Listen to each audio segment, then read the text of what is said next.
Welcome back. If you just joined us, you're watching New Week right here on TV 47 with me, Liangari. As I promised, we'll be having a panel discussion tonight.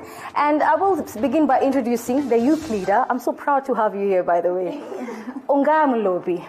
And she's here to speak to us about different issues that pertain to young people. We also have Kariara Muthiora, who is a former presidential running mate. Happy to have you here, by the way. And also Ruth Mbogo, the beautiful Ruth Mbogo, always gracing our studios. And I'm happy. She's a youth policy and governance expert, and I'm glad to have you guys. Tonight, we have a couple of discussions. We won't be too long, but let's just try and just delve into the issues. Let's begin with the HSS story. Yes. And I'll begin with you, Ruth. Your thoughts on the DP being linked to this particular story. Well, first of all, before I begin, I'd like to say congratulations to unveiling this very interesting platform for the young people. It is a step in the right direction to have the youth talk about national issues. And straight on to the discussion, I think we are not new to cartels and groups of people forming and impersonating leaders and going out there conning very serious business people lots of money in the name of we are working for the government or we will give you tenders. If you remember, last year around the same time, around February 27th, there was a group of 7 cartels that had been arrested for impersonating the president, and in fact, they actually had amongst themselves one person who sounded like the president. So they would go for meetings, arrange for meetings with very senior people, very senior members of, rather owners of big companies. And the company in question was Samia Africa.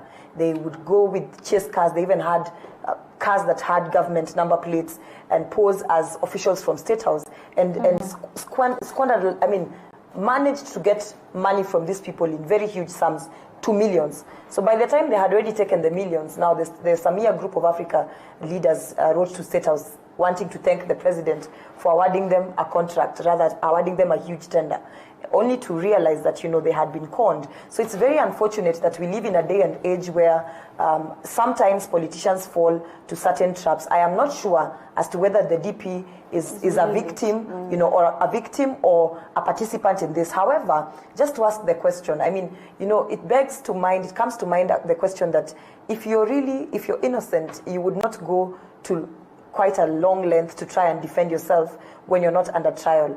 Nobody has arrested the deputy president, or neither have government or police knocked at his door, but he was very quick to defend himself. So that was one thing that made me think twice. All right, Kariara, what do you have to say about that? Ruth has been a little diplomatic. What she's avoiding to say is Kenya is one huge criminal enterprise.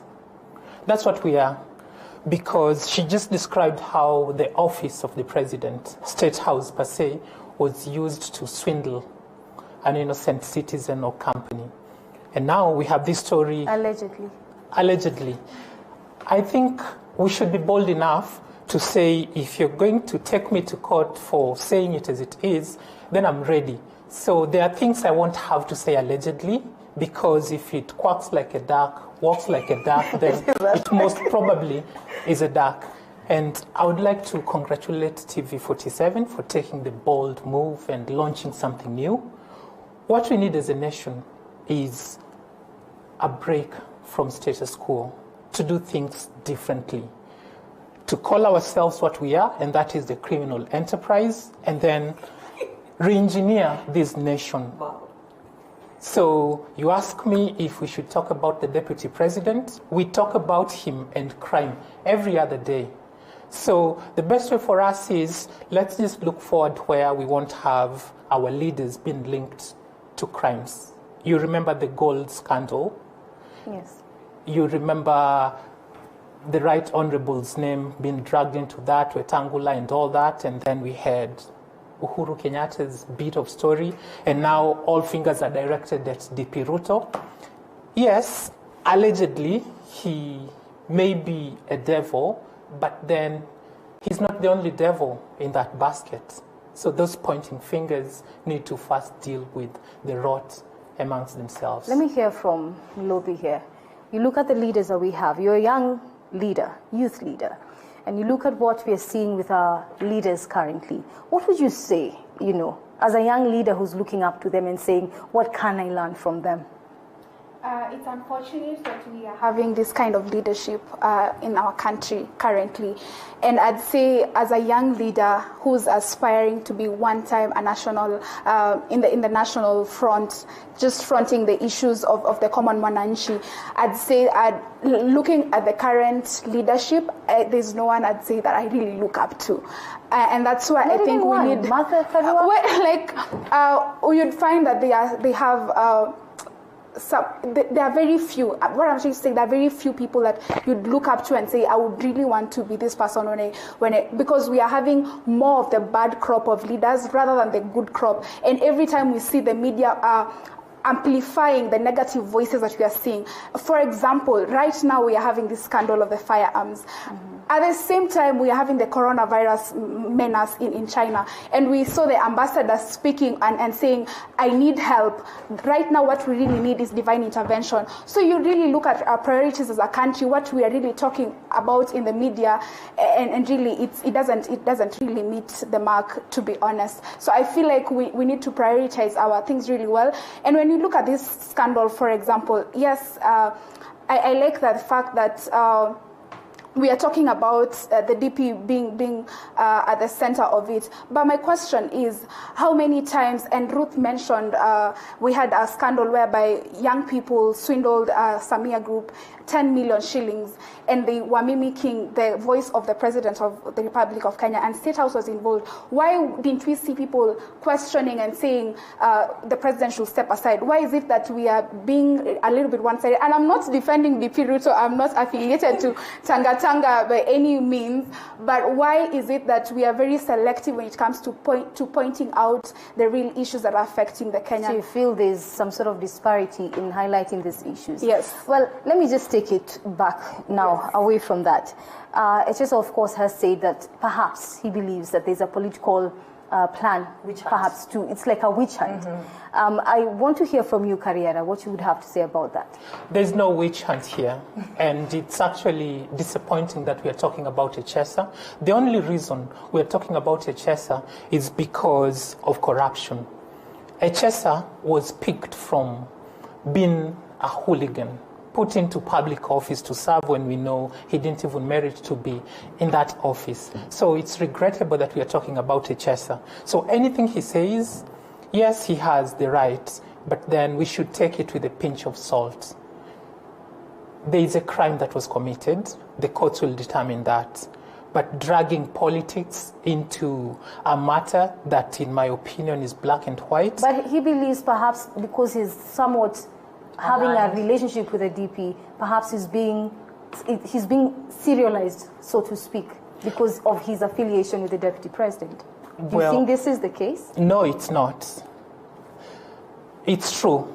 There's information out there that investors, together with the Echesa, held a meeting in the Deputy President's office for 23 minutes. Now, we know the President said those, as in when he fired him, he was relieved of any responsibility to represent Kenyans through the government. So let's not belabor the point. He was found at a place he shouldn't have been, doing something he shouldn't have been doing. Let the courts determine this case without the public thinking that there is politics being played here. When an ordinary citizen is caught stealing a chicken, nobody cries wolf. Yeah, they are taken to court, charged, and like you saw the guy who had the python in a bag, the case was expedited, and in less than a week he was jailed. I think that's what the courts should do with this matter. And let's not drag politics into this. The building, okay. Ruth, yes, before we run away from the Echesa discussion, I think one thing that citizens and Kenyans need to be very wary of is the common phrases that, oh, my people are being attacked, our people are being attacked. This is political witch hunt. The same has been said of governors who have been alleged to be involved in corruption cases.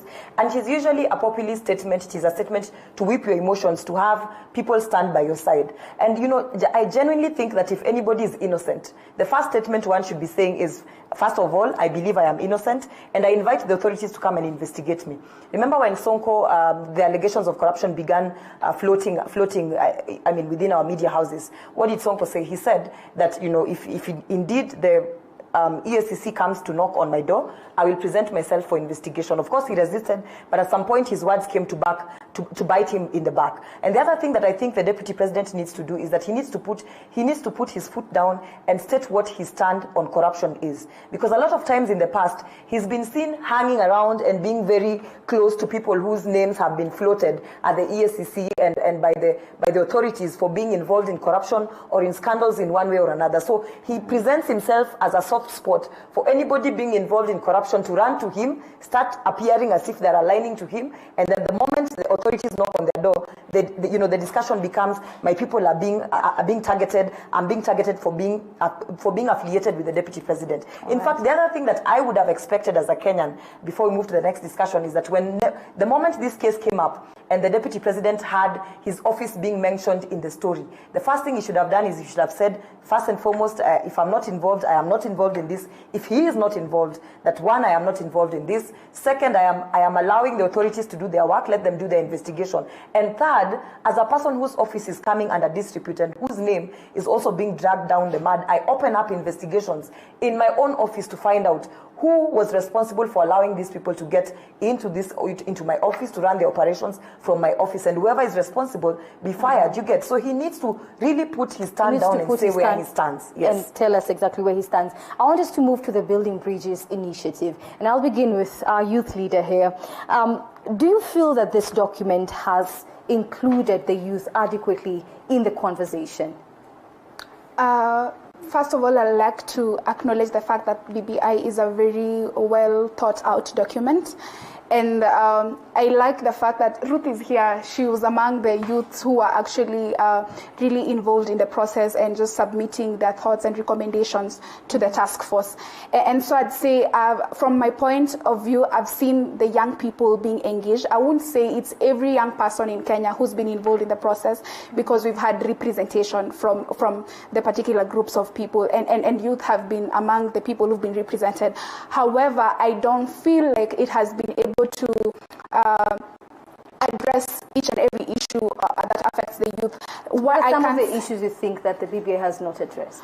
I'd say they have just mentioned the problems that are facing the youth, but they're not giving us a clear roadmap on how we're going to go about these issues. One of the key areas that I've seen that it has come out so clearly that the youths are gaining is the 7-year tax holiday. Yes, that's the only thing. These other things are indirect. Of course, when you talk about 35% allocation to the county governments, definitely the youth are going to benefit from that. And also when you talk about the public servants not engaging with business with the government, then definitely youths are going to benefit from that. But I want to see a clear roadmap. How is it that youth are going to benefit from the BBI? Yes. Let me hear from you, Ruth, before we go to Kariara. Yes.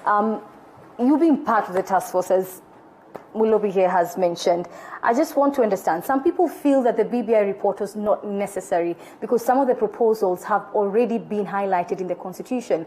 And what was missing is definitely the implementation. What are your thoughts and feelings about this particular issue? I would want to agree with them in part and also disagree with them to some extent.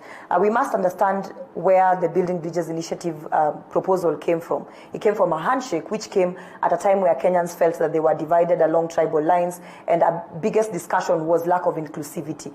Now, for me, when it comes to the proposals, there are a good number of them that, in my view, could be resolved by mere changes within the law that can be proposed before Parliament. However, there are some fundamental changes that the Building Bridges Initiative document seems to be proposing. And one of them being that we are now introducing the position of the Prime Minister within Parliament, which, if one looks at it, one might want to think that, oh, this is a new position, we are going to have a higher tax burden, we're going to spend. Will there be more burden for There will Kenyans? not be any more burden. And in fact, I have always been a proponent for that.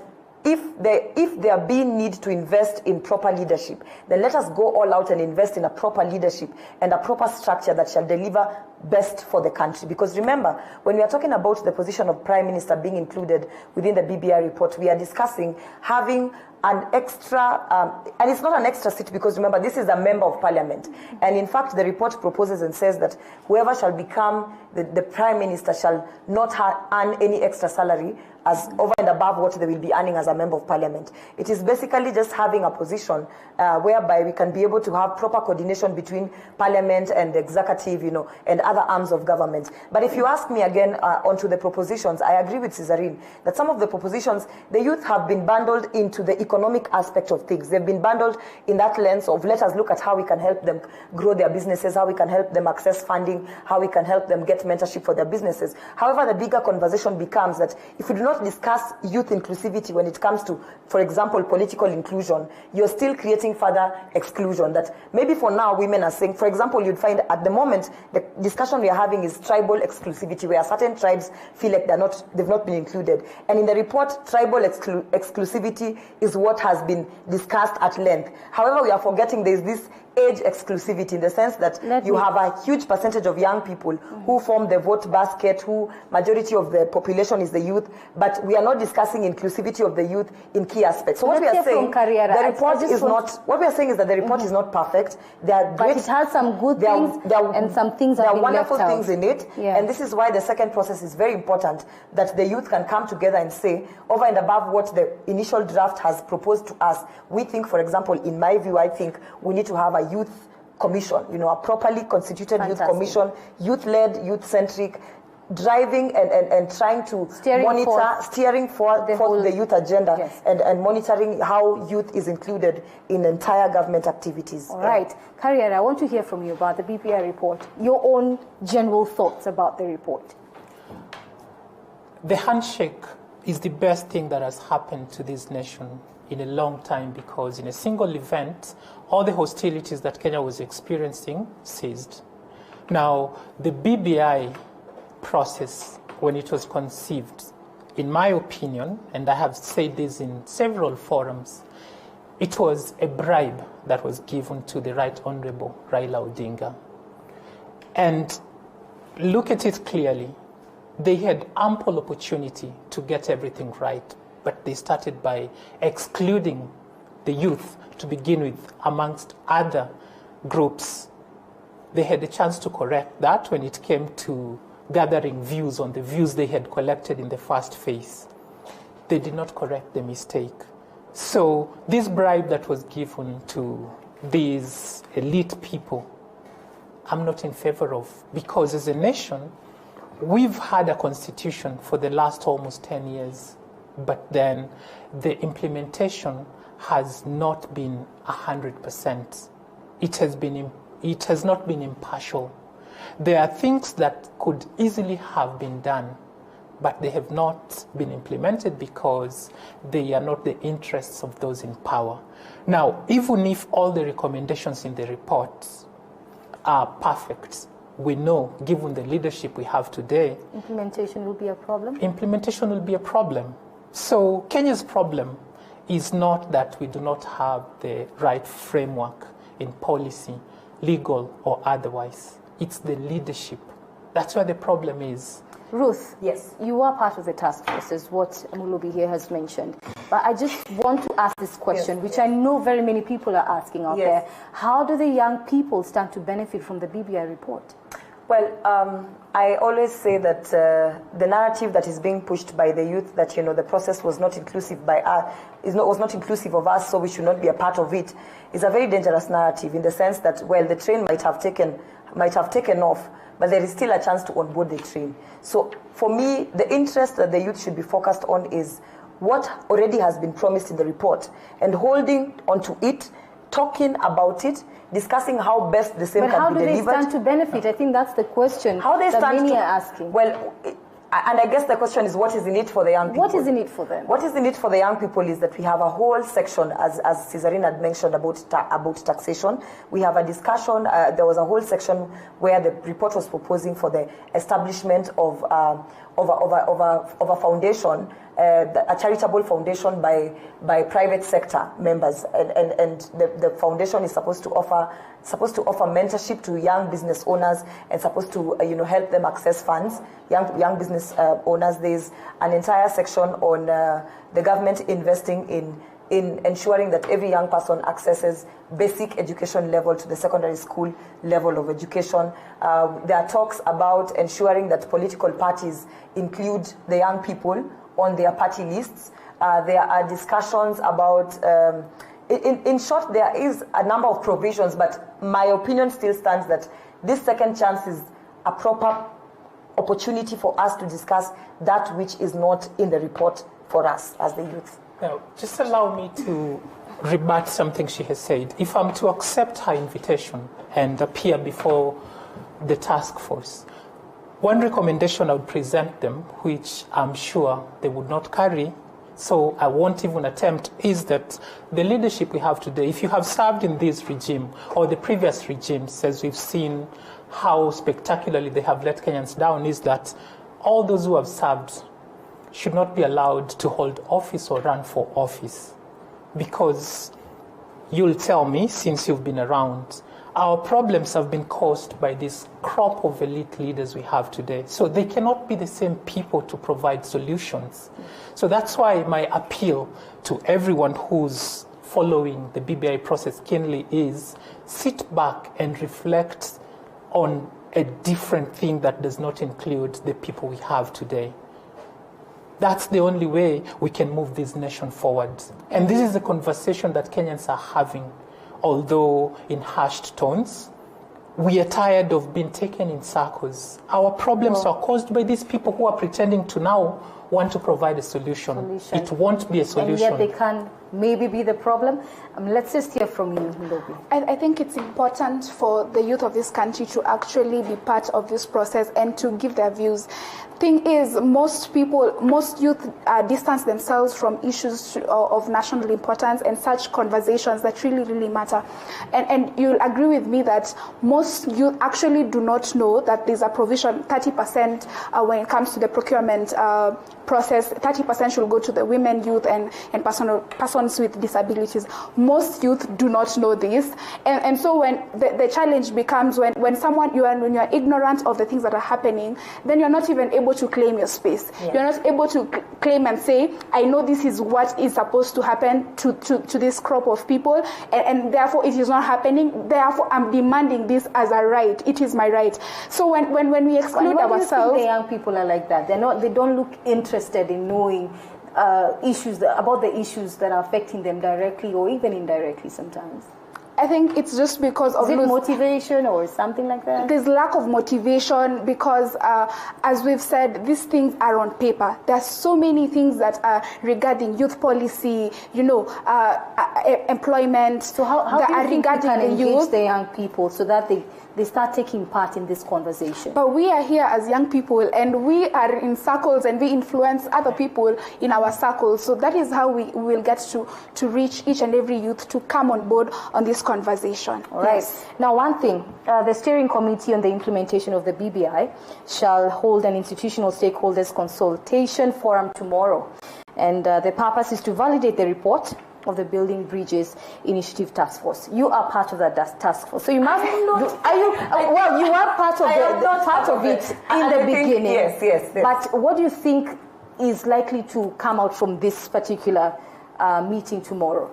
Well, I think first and foremost we need to understand that the validation process is the process where people come and say, when we came before the task force, we presented 1, 2, 3, 4, and indeed we agree that 1, 2 were in the report, 3 and 4 were not there, so we are still affirming that we want 3 and 4 in the report, or proposing. And actually the validation process is also to propose the best policy recommendations and best ways to implement some of those provisions of the task force. So even if we were to go for a referendum, we will not be voting on everything that was in the content of the Building Bridges Initiative report. We'll only vote on that which needs to be changed by way of a referendum, which is mostly sometimes structure of government, rights, and basically it would be the aspect of the structure of government. So what we should be expecting to come out of that particular forum is tomorrow. Exactly, tomorrow is to see whether they will affirm that indeed what they had presented before the task force in the first phase is what was included in the report, and also get to hear of what are these recommendations that this whatever entities will be presenting before the task force will be giving as a way of the best ways to implement the propositions. And finally, I was not in the task force. I represented. Just to clarify, I represented the youth. We had a group of young people who we went around, collected views from various youth leaders across the country, and presented the same before the task force. And I'm happy to report that actually a great percentage of what we had proposed during that reporting stage was captured in the original report. Fantastic. Yes. All right. Thank you so much, Ruth Ambogo. Always a pleasure to have you. Thank you. And of course, Muthiora Kariara. Kariara Muthiora, you like it the other way. Muthiora Kariara, yes. Some of us like it the other way. But thank you so much for coming, for gracing our studios. And of course, our youth leader here, Mulobi, such an inspirational girl. And I really, really am happy to have you here as a young lady who can represent the young people. Thank you guys for coming. Let's hope that we'll have you again.